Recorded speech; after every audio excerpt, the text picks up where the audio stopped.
Mga kaadoy kong higala, tirada na punta kani atong panihapon karon. So kaadoy kong higala no atong tiradahan karon kanang gitawag natong kanding. So arang lamia atong recipe karon kay sinigang atohang tiradahan karon. Ani day mo tirada anyong kaadoy oh. So kato ding dili kabalo muluto dayon sa pagluto aning sinigang nga kanding kanang dili man ni mahog kanding ba. So kani akong vlog i-share nako ni sa inyo unsay mga tirada. So simple lang kay no, maggisa lang ta drag ahos bombay luya. Ato nang gisahon maayo para umot-umot jud ang ato ang pagkatirada. Char. Itaw mga kaadoy kong higala ani day mo tirada ang iyong kaadoy no. Perting lamia basta sinigang nga kanding mga kaadoy kong higala. Arang jud nang lamia kanang sabaw nga pinalami-lami ba. Lunod na nato na kaniadto ang kanding, karning kanding mga kaadoy kong higala kauban pud nako diri si kalasag no. Ang always nato diri nga makauban during jud nga mag-vlog ta diri dapita. So abtik kayo ang ato ang pagkabutang dira oh. Giubanan din sa tanglad nga perti pong labasa. So ani day mga kaadoy kong higala, gamay ra pud ni among gitiradahan diri mga kaadoy kong higala. Kay gamay ra man pud atong available nga karne sa kanding. Ato lang pud ding paiguan. So gigisa din na siyang kaadoy da no, nagisa siya glamas tapos gilunod dayon dira kaning gitadtad nga karne nga gitawag natong kanding.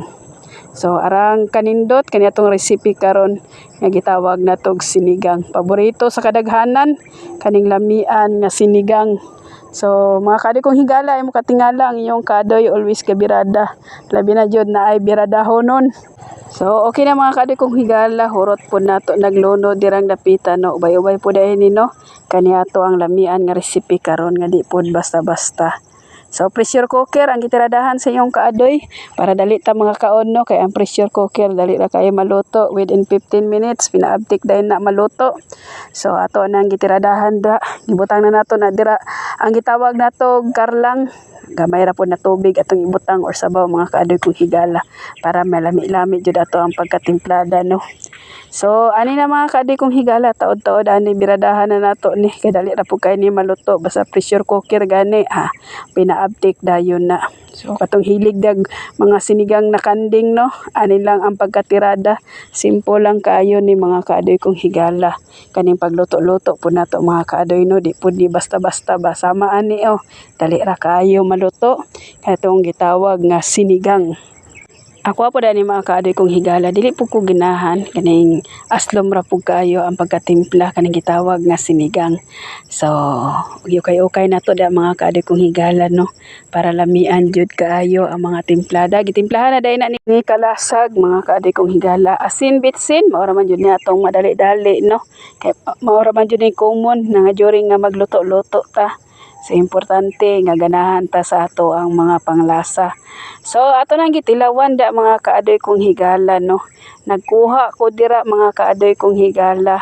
Kay di man ko gusto nga kanang aslom-aslom mong naglahi pug kog ako simpre. Kita jud nagluto no, dapat kita jud mag-adjust ani.